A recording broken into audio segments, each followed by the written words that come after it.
I've not met many poor coaches, people who don't know the game. So it's all of these other ancillary skills that are critical to development.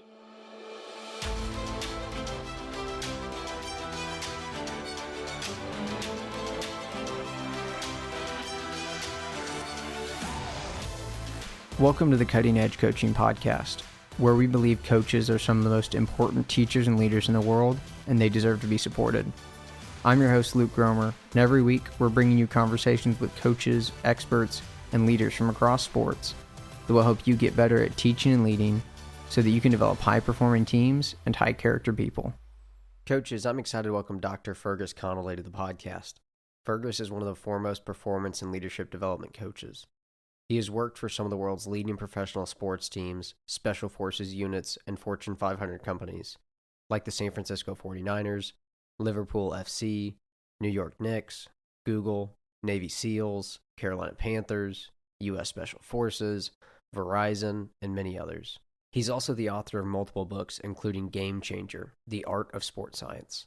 In part one of this conversation, we talk about how coaching has changed in the last 20 years, skills that coaches often lack, improving communication, and adaptability and resilience.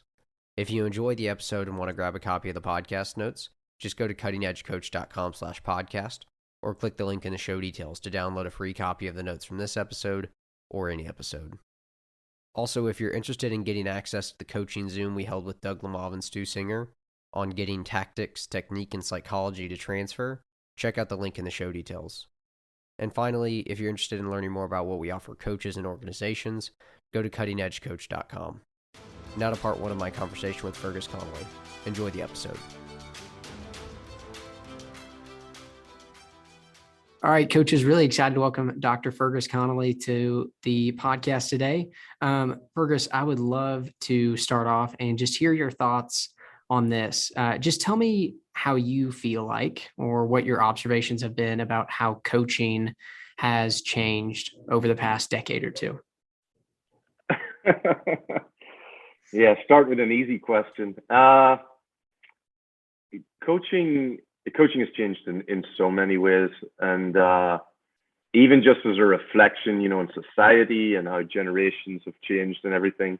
But the biggest change that I have seen, probably over going back, 20 years, are how, where coaches started. Coaches started with a passion for the sport, but it was not their primary occupation. They had something else that they worked at, and then they had this passion for sport. They would go and give their time. Some then eventually became fortunate enough to start earn a living or some money from it. And now it's evolved into coaching itself being this like true vertical or profession in itself. And that's been really interesting for me, because I've worked with both types of coaches. I worked with coaches early on in my career who were at that point professional or full-time, but that's not where they started. They started as teachers. Most of them actually were teachers, primary or youth teaching, some high schools, and that was usually what they did. And now you've got, like I said, coaches who graduate, maybe play for a year or two, or don't, and just get into the coaching vertical. But why I make that point is one of the biggest differences I see now are, those older generational coaches brought a lot of great skills and experience from outside of sport, particularly around dealing with people, nothing to do with the sport. And those skill sets, I think we undervalue perhaps. And I think that's an interesting challenge, or they had an interesting advantage, if I can say that. But that's one of the biggest changes I've seen. Of course, there's more technology involved now, a lot more people involved, a lot more voices in the backroom team. And so all of these have presented some benefits and also some challenges. But those are some of the biggest differences and changes I've seen in coaching. Yeah, I think that's a really interesting point that you made there around the experiences and knowledge that they brought in from outside of coaching. And I'd love to just hear a little bit more about your thoughts on that. You said one of the biggest things from your experience and observation was some of those people skills. And so what are maybe some of those people skills that maybe coaches are lacking if they haven't had some of those diverse experiences outside of just coaching? Yeah. And one thing you'll notice, I didn't say anything about there's a lot of focus now, or there's been a lot of commentary, about how we've got, excuse me, a different generation coming through and things like that. I tend not to focus too much on that, to be honest with you, because one of the reasons is we're the people who've created the environment for these young people. Like, the human hasn't changed a lot, but I do think that sometimes we tend to look at the athlete more rather than starting with us as coaches. But one of the things that I think is critical, actually, is that word that you speak about, diverse and diversity. Having exposure to lots of different people with lots of different backgrounds and experiences in their life. So if you've been a teacher in a classroom, you've had people who've come from all different experiences, in their childhood, and you have to manage them, communicate with them. That's a great skill to have. You get exposed to lots of different challenges that they have, the ability to communicate with them. And so that alone in itself, when you come into the sporting realm, gives you this greater bandwidth to deal with all of the challenges that you're going to face as a coach. That's just one. I think the ability, communication in itself is a skill, and the ability to listen that's always the first communication skill that I start with coaches. But there are other areas, for example, critical thinking, problem solving.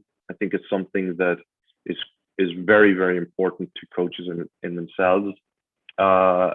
Teamwork, being a good team member to be, initially, and knowing how to contribute to a team and bring people with you. Creativity and innovation is another.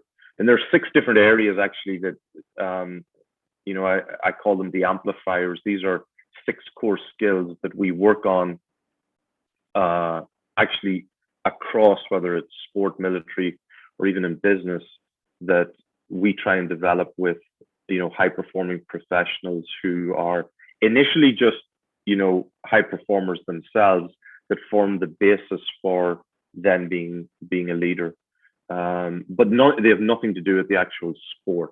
And that was one of the key things was, okay, what are the skills that are needed? Like I said, innovation and creativity, problem solving, strategy, critical thinking, communication, being able to be a good team member and have good relationships, with people, and have an awareness of people. And then adaptability and resilience, because, you're always going to have setbacks. How do you overcome them? What are those skill sets, and what does that mean? And so all of those skills we very often learn outside of sport in a new, interesting way that we can bring into coaching itself. Yeah, I really like those 6 amplifiers that you talked about, and I'd love to talk a little bit more about a couple of them. First, I'd just love to know, you said the first thing you usually work on with a coach is their communication and their listening. So talk to us about that. Where are coaches getting that wrong, and how can we do a better job of it? Yeah, I'm always careful about using the word getting it wrong. I think the way that I look at it is, look, we all have strengths, and we've all developed great strengths, coming through in our career. And then we have these other areas that are not weaknesses. It's not that we're getting them wrong. They're just areas for improvement or areas for opportunity. And so, and that's actually important from a communication perspective, because if I sit down to you and I say, we get something wrong, then, all of a sudden we're on the defensive. So, but I understand what you mean. For me, communication is overlooked so often. I always start with it from a listening perspective, because so much information comes at you from kids or other coaches that you're working with that you miss. And it's having that awareness. Now, it's not always verbal, there's body language, there's things like that. And so really putting the focus on, am I truly hearing what they're saying? I truly understand why perhaps they, disagree with me, or they're maybe following it, but begrudgingly. So that's one of the first areas. And the second thing that we focus on a lot is self-talk. So how you speak to yourself privately from time to time, but also how you speak about yourself.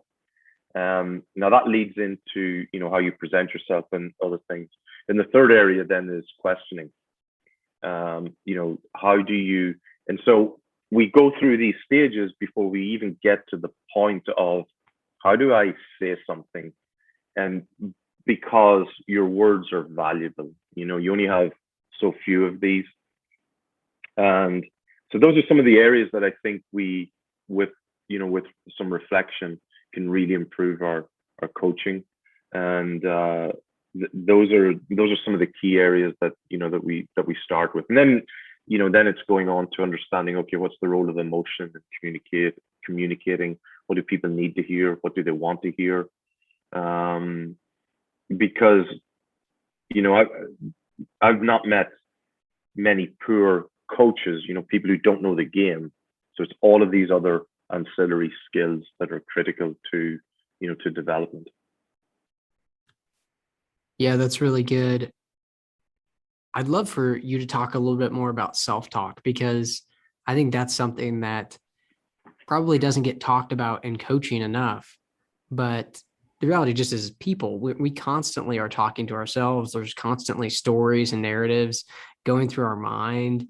And especially in sport and in coaching, when there's this performance, like this very visible performance piece attached to what you do, especially at those higher levels, right? Like people are watching, they're talking about it.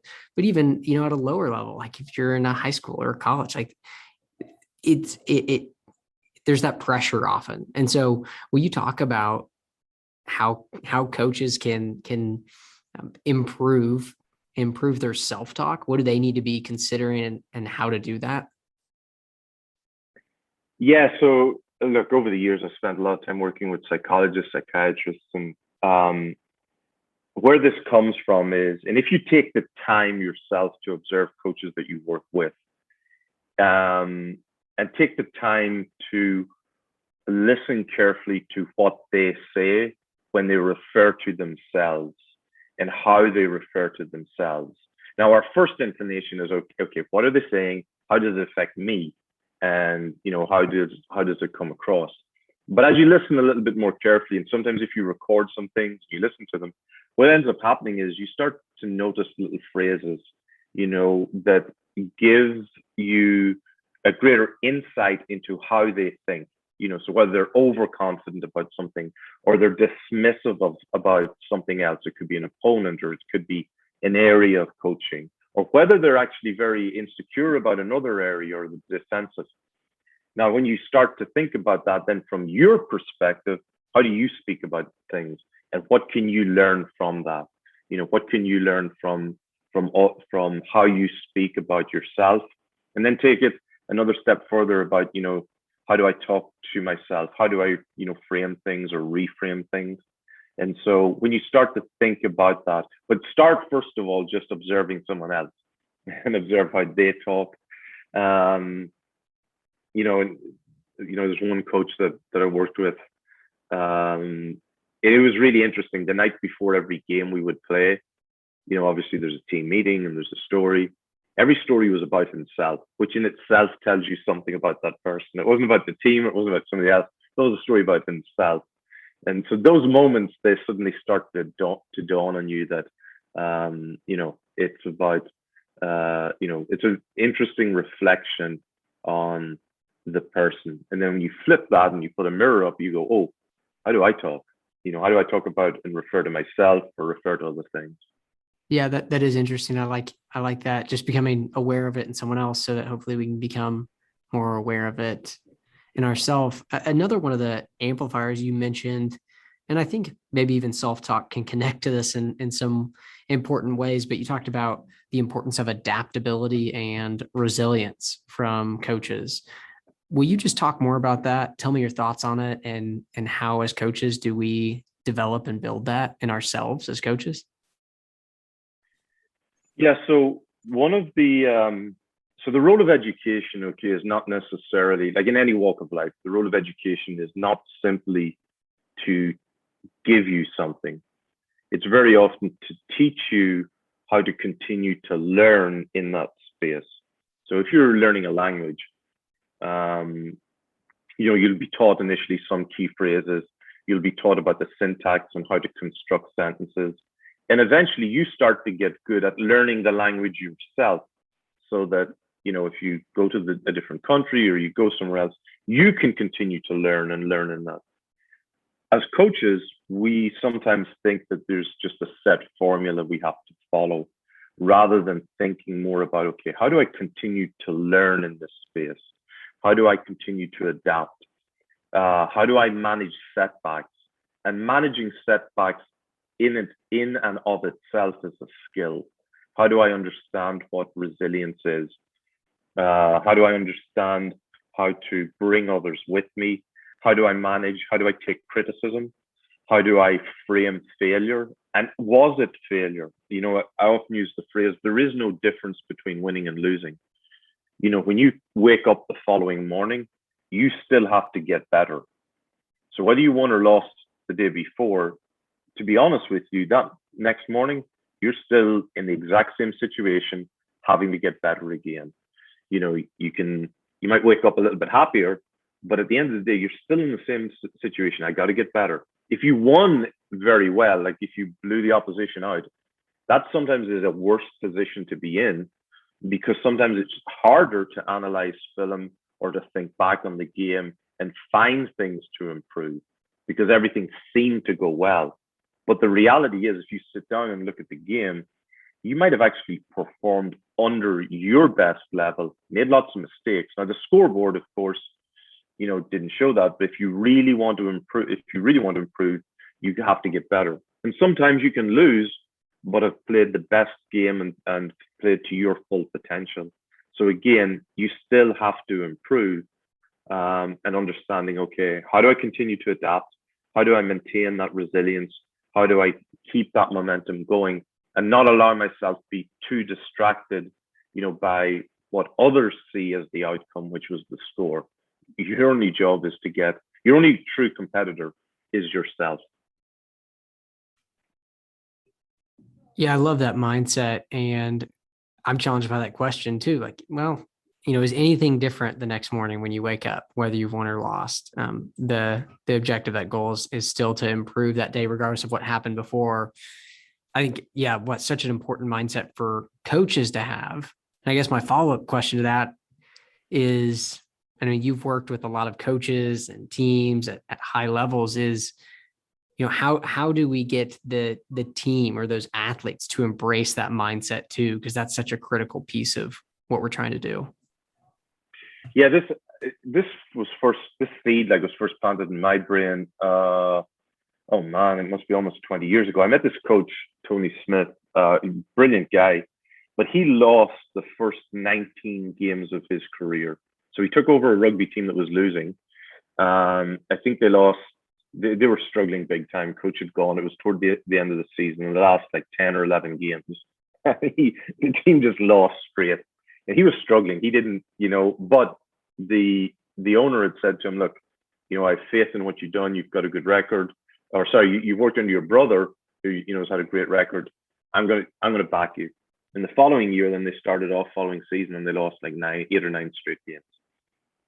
And he told me that was the best period of his professional career from a learning perspective, because he said there is nothing more difficult than having to go into a locker room where you've been losing and are losing and have to find something to improve on.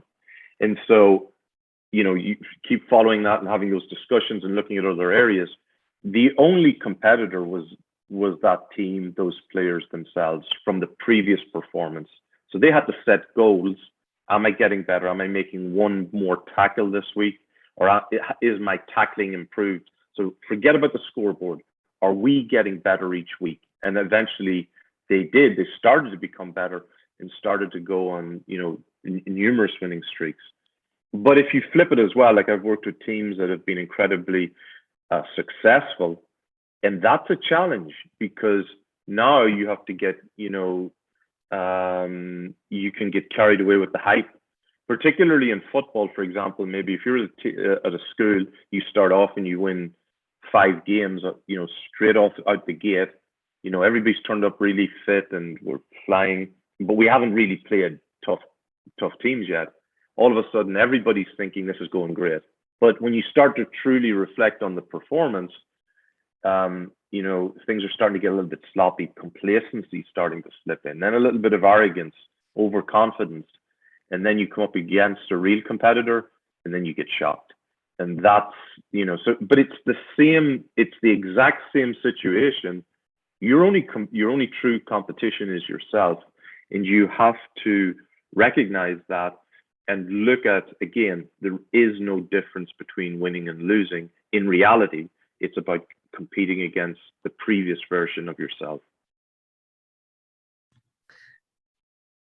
Yeah, that's really, really good.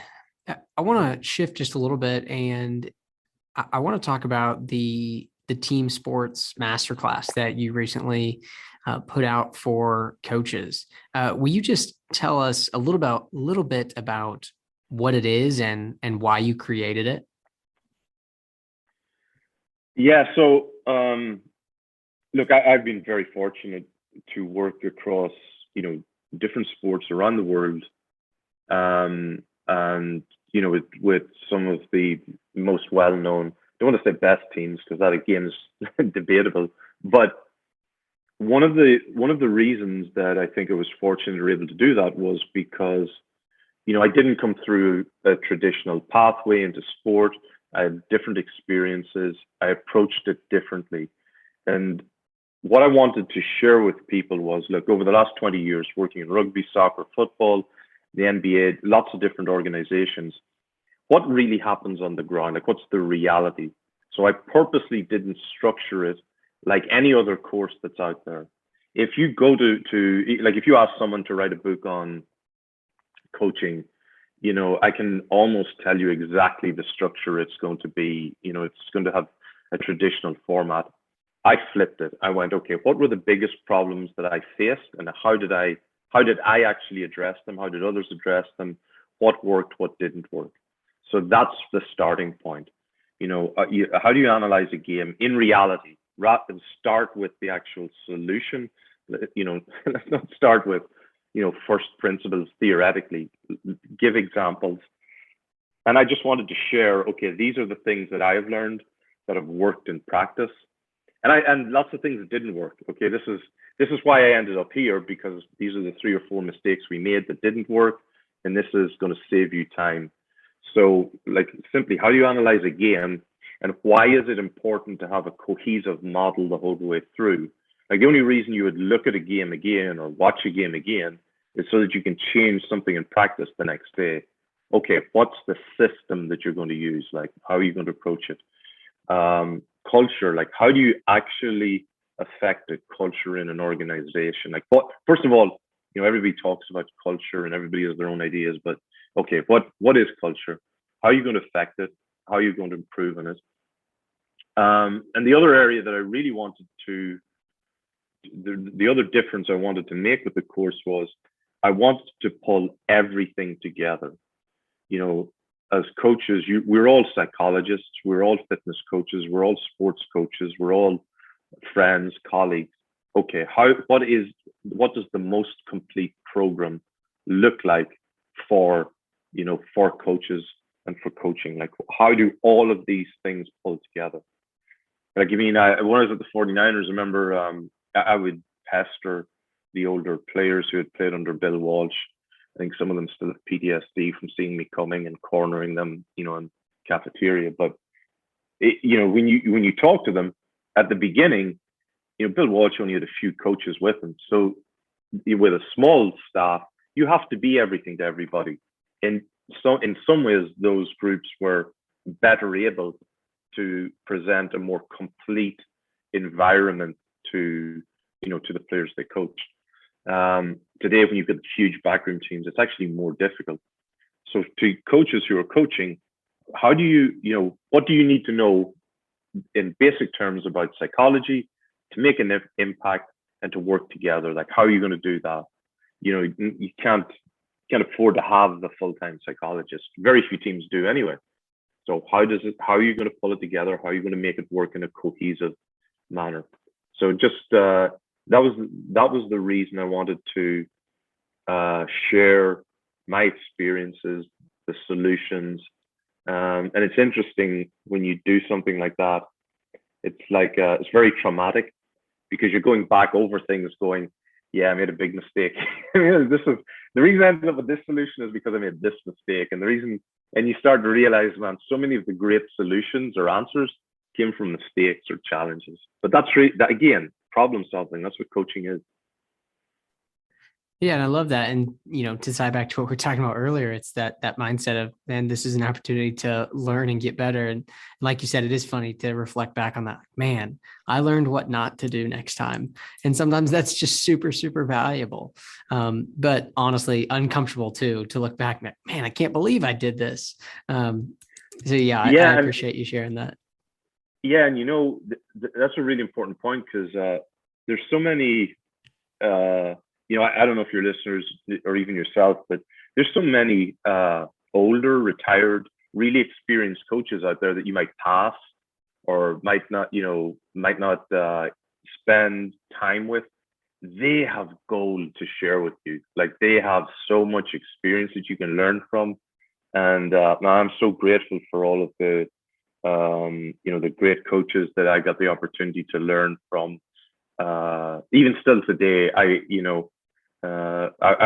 somebody told me a phrase when I was very young. They said something like, a wise man will learn from a fool, but a fool might not learn from a wise man. And I often think, okay, if I'm in a conversation with someone and I'm not learning, okay, it's pretty clear who I am. And so there's lots of these great coaches or people, really experienced, successful people that you're going to pass, this week maybe, and you're going to miss a learning opportunity. And so, learn from other people's mistakes, screw ups, and get that experience.